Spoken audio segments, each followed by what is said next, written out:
அந்த கிஸ்ஸிங் சீன்லாம் வந்து பார்த்தீங்கன்னா நான் உங்ககிட்ட கேட்டேன், நீங்கள் கம்ஃபர்டபுளாக இருக்கீங்களா? கம்ஃபர்டபுள் தான், ஆனால் கிஸ்ஸுக்கெல்லாம் நோ அப்படின்னு தான் சொன்னாங்க. அது கிஸ் எல்லாம் சும்மா. அக்கா கும்மாப்பட்டி அண்ணா நல்லா இருக்காரா? ஐயோ இல்லை, சரி விடுங்க. ஆல்ரெடி நர்வஸாக தான் இருக்கேன். இதில் இங்கே ஒரு பல்ப் வாங்கினதில் இன்னும் ரொம்ப நர்வஸ் ஆகிட்டேன். ஐபிஎல் இந்தியன் பி நல்லா. ஸோ இந்த படம் வரக்கூடிய 28ஆம் தேதி ரிலீஸ் ஆக போகுது தியேட்டரில். எல்லோரும் மறக்காமல் உங்கள் குடும்பத்தோட ஃப்ரெண்ட்ஸ் அண்ட் ஃபேமிலியோடு போய் பாருங்கள். இது என்னோடய முதல் படம். நிறைய தப்புகள் கண்டிப்பாக நான் செஞ்சுருந்துருப்பேன் உள்ள. நீங்கள் பார்த்துட்டு உங்களோட ஹானஸ்டான ரிவ்யூ சொல்லுங்கள். நானுமே என்னென்ன மிஸ்டேக் பண்ணியிருக்கேனோ அதெல்லாம் கண்டிப்பாக நான் சேஞ்சஸ் பண்ணிக்கிறேன். ராஜேஷ் மாஸ்டர். ஸோ பாட்டு ரிலீஸ் ஆன உடனே டான்ஸ் எல்லாருமே நல்லாயிருக்குங்கும் போது எனக்கு அவ்வளோ ஷாக். எதனாலன்னு வந்து பார்த்துட்டிங்கன்னா, நான் ரொம்ப கூச்ச சுபாவம் உள்ள பையன். நான் சொன்னால் யாரும் நம்ப மாட்டேங்கிறாங்க. அவருக்கு தெரியும் என்னோடய கூச்சம் எவ்வளோன்னு சொல்லி சிங்கிள் ஷாட் ஆட வச்சாருங்க. அது வந்து படம் ரிலீஸ் ஆகும்போது தெரியும். நீங்கள் பார்த்துருப்பீங்கன்னு நினைக்கிறேன். நன்றி. சில வாட்டி வந்து பார்த்துட்டிங்கன்னா லாங்குவேஜ் தெரியாததுனால ஒரு டேக் 2 டேக் எக்ஸ்ட்ராவாக வாங்கும்போது எனக்கு ஒரே ஹாப்பியாக போயிடும். அப்போ நம்ம இன்னும் லேர்ன் பண்ணிக்கலாம். அந்த நர்வஸ்னஸ் நமக்கு கொஞ்சம் கொஞ்சமாக கம்மியாகிட்டு இருக்கும்.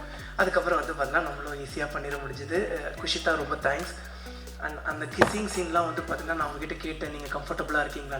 கம்ஃபர்டபுள் தான், ஆனால் கிஸ்ஸுக்கெல்லாம் நோ அப்படின்னு தான் சொன்னாங்க. அது கிஸ் எல்லாம் சும்மா. அதுக்கப்புறம் அபிராமி மேம், ஐயோ என்ன க்யூட்டுங்க, அவங்க ரொம்ப க்யூட்டுங்க. அண்ட் வந்து போஸ் வெங்கட் சாரை மிஸ் பண்ணிட்டேன். டக்குன்னு இந்த ரீல்ஸுங்கும் போது டக்குன்னு ஞாபகம் வருது. அவர் கொஞ்சம் பின்னாடி உட்காந்துருந்தால டக்குன்னு கவனிக்க முடியல. நானும் அபிராமி மேமும் கிஷோர் சாரும் வந்து ஒரு ரீல்ஸ் பண்ணியிருந்தோம். கேஷுவலாக சார் கூட பண்ண முடியல, ஏன்னா அன்றைக்கி சார் கிடையாது. சார் கொஞ்சம் அன்றைக்கி சாருக்கு டேட் கிடையாது. நாங்கள் வந்து பார்த்தா அபிராமி மேம் கூடயும் கிஷோர் சார் கூடயும் படத்துக்காக ஒரு ப்ரொமோஷன் ரீல் பண்ணியிருந்தோம்.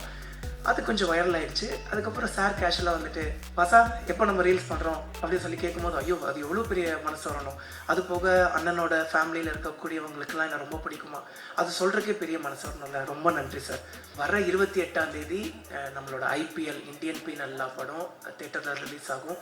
உங்கள் வீட்டு பிள்ளையோட முதல் படம். அதனால் எல்லாருமே ஃபஸ்ட் டே ஃபஸ்ட் ஷோ போய் உங்களோட ஹானஸ்டான ரிவ்யூ கொடுத்துருங்க. இது ஒரு உண்மை சம்பவத்தை வந்து பார்த்துட்டிங்கன்னா பேஸ் பண்ணி எடுத்த படம். பட் ஈவன் தோ கொஞ்சம் அந்த ஒரு கற்பனைகள்லாம் இருக்கும். எவ்வளவு அநியாயங்கள் நடக்குது அப்படின்னு சொல்லி நம்ம மக்களுக்கு எடுத்துகிட்டு போகிறோம். ஸோ வந்து நார்மலாக நியூஸ் பேப்பர் படிக்கிறோம், நியூஸ் பேப்பரை கடந்துட்டு நம்ம பாட்டுக்கு போயிடுறோம். அப்போ இதுதான்ப்பா உண்மை, இவன் இப்படி தான்ப்பா அப்படின்ட்டு போயிடுறோம். ஆனால் அந்த நியூஸ் பேப்பருக்கு பின்னாடி, அந்த நியூஸ்க்கு பின்னாடி எவ்வளோ உண்மைகள் இருக்குதுன்னு சொல்லி, எவ்வளவு அரசியல் பலம் வாய்ந்த மக்கள் இருக்காங்க, பணம் வாய்ந்த மக்கள் இருக்காங்கன்னு சொல்லி நம்ம படம் எடுத்து சொன்னோம். எல்லாருக்கும் ரொம்ப நன்றி. தேங்க்யூ.